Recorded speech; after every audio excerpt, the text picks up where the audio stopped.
Hi, I'm Annette. I'm a textile designer and a fashion illustrator. Usually I do figurative compositions, although I'm familiar with pattern design and product design as well. In my personal work, I love using manual tools and techniques like watercolor on paper and acrylic markers. Today we are going to talk about how to use acrylic markers on fabric. We are going to cover cool things such as saving a kid's t-shirt, upcycling a denim jacket, creating custom designed shoes. Other surfaces and inspirations can be found on our website and YouTube channel. The links are in the description. As always, if you like our video, make sure to hit the like button and follow us for other tips and tricks. Fabric types have different characteristics in terms of drawing. Paint dries faster on synthetic materials and slightly slower on natural ones. Thinner materials slide and stretch during work, and thicker ones give a stable basis for drawing. So for thin fabrics, it's worth using a stencil for drawing or pre-paint. On smooth surfaces like cotton, silk and polyester, feel free to use even markers with thinner tips, while on structured surfaces I prefer using markers only with medium and thick tips, because thinner tips can't handle little bumps on them. The color of fabrics also influences the appearance of the design. On light materials it's more vivid, while on darker materials it appears duller. Without any further ado, let's start our first project. Here we have a kid's t-shirt with a food stain on it. Instead of throwing it away, we can give it a new life by painting over it. Spread the t-shirt out on the table on an even surface. The stain reminds me of the shape of a spider, so I'm planning to design a composition in which a frog is trying to catch a spider. First, I'm making a stencil, which will help me draw the frog's shape onto the t-shirt. A stencil can be used countless times. It's worth choosing a thicker paper. Before you start drawing, put a piece of cardboard inside the t-shirt to prevent the paint from piercing onto the back of the t-shirt. If you are working on a knitted fabric, due to the elasticity of the fabric, it's important to draw in short movements so that the material doesn't stretch and distort the pattern. I just press the tip of the green marker on the t-shirt this time. Since the tip is so wide, it's not necessary to satiate with it. If you feel like you've run out of paint, press the marker on a piece of paper 1 or 2 times and it will refill the tip so you can continue working. Once the first layer is ready, let it dry for 5 to 10 minutes. After that, you can start painting the next layer with another color. When working on cotton or other fabrics, keep in mind that you can only cover lighter colors with darker ones, so plan accordingly.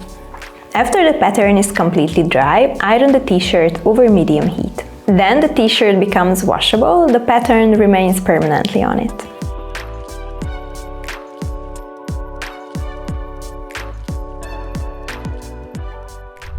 Here we have a canvas shoe, which we can customize to our own particular taste. Make sure it's clean before you start drawing on it. I'm drawing the desired pattern faintly on the surface right now. The faint outline is ready, now I can start filling. Since the material is thick and doesn't stretch, markers in any width are usable for painting. So the fabric is also usable for making detailed patterns. It absorbs the paint pretty quickly, so it dries fast on the surface, not hardening the fabric by the paint layer. The drying time is between 5 to 15 minutes, depending on the thickness of the paint layer.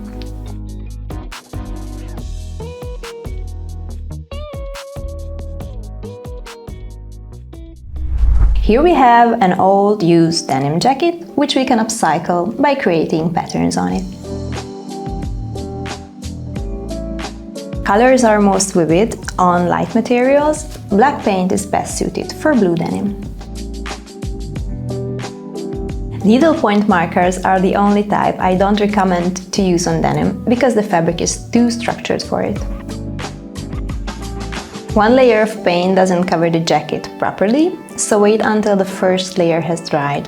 After that, you can apply the second layer, but bear in mind this will harden the surface.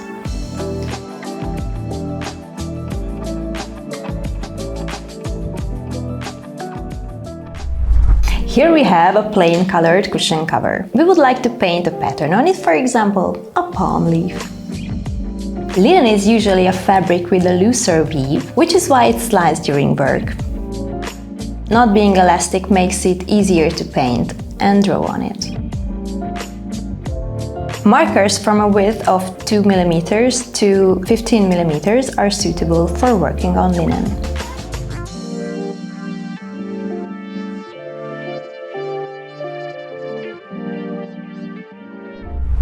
Here we have a plain silk scarf. We would like to jazz it up with a floral pattern. Since the material is thin and soft, it's better to choose a patterning technique that can be produced by pressing. With this technique, we can create a wide variety of patterns by lining up, tilting, changing direction.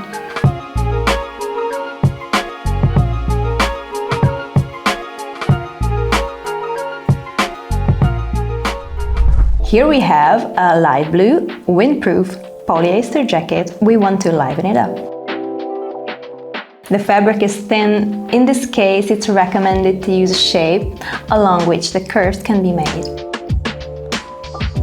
This kind of polyester fabric is suitable for working with both narrow and wide-tipped markers. I'm using the widest tipped marker. Each element is a little different due to the nature of the tip's tracing. This technique is suitable for creating both geometric and organic patterns.